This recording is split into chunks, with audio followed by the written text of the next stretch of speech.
ગાંધીનું Gujarat dry state નહીં રહે। Gift city પછી હવે સુરત ડાયમંડ બુર્સમાં પણ દારૂ પીવાની છૂટ આપવા માંગ। સુરતમાં વિશ્વની સૌથી મોટી ઓફિસ ડાયમંડ બુર્સ હીરા ઉદ્યોગકારોને આકર્ષવામાં નિષ્ફળ રહ્યું છે।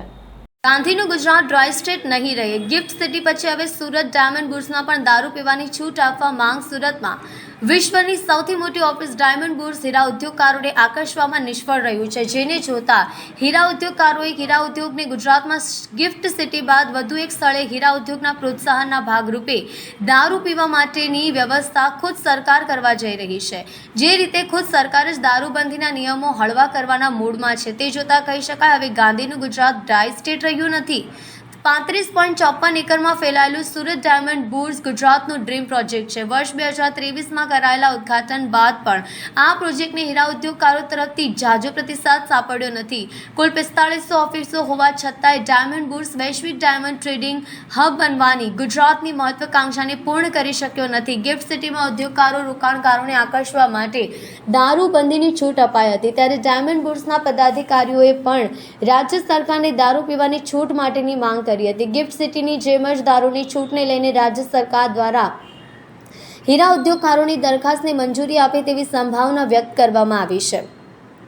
ગિફ્ટ સિટીને જેમ દારૂ પીવાની છૂટને લઈને રાજ્ય સરકાર હીરા ઉદ્યોગકારોની દરખાસ્તને મંજૂરી આપે તેવી સંભાવના વ્યક્ત કરવામાં આવી રહી છે।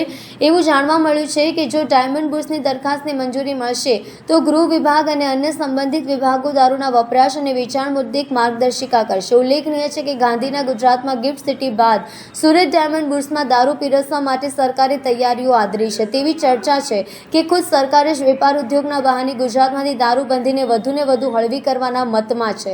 જો આ સ્થિતિ રહી તો દારૂ પીવા માઉન્ટ આબુ, ગોવા કે રાજસ્થાન જવાની જરૂર નહીં પડે, બધું ગુજરાતમાં જ મળી રહેશે। સરકાર તબક્કાવાર દારૂ પીવાની છૂટના નિયમને હળવા કરશે, જેથી ગુજરાતમાં સરકાર સામે હંગામો થાય નહીં। ગિફ્ટ સિટી બાદ ડાયમંડ બુર્સમાં દારૂ પીવાની છૂટ આપવાની તૈયારીઓ થઈ રહી છે। તેવું જાણવા મળ્યું છે કે પ્રવાસનના નામે સરકાર સ્ટેચ્યુ ઓફ યુનિટીમાં દારૂ પીવાની છૂટ આપશે, એવી દલીલ કરવામાં આવી રહી છે કે સ્ટેચ્યુ ઓફ યુનિટીમાં દેશ વિદેશથી હજારો પ્રવાસીઓ આવે છે, ત્યારે પ્રવાસનને વેગ મળે તે માટે દારૂબંધી હળવી કરવું જરૂરી છે। પ્રોત્સાહન મળે, દેશ વિદેશના હીરાના વેપારીઓને આકર્ષિત કરી શકાય તે હેતુથી રાજ્ય સરકાર ગિફ્ટ સિટીની જેમ સુરત ડાયમંડ બુર્સમાં પણ દારૂ શરૂ કરવા જઈ રહી છે।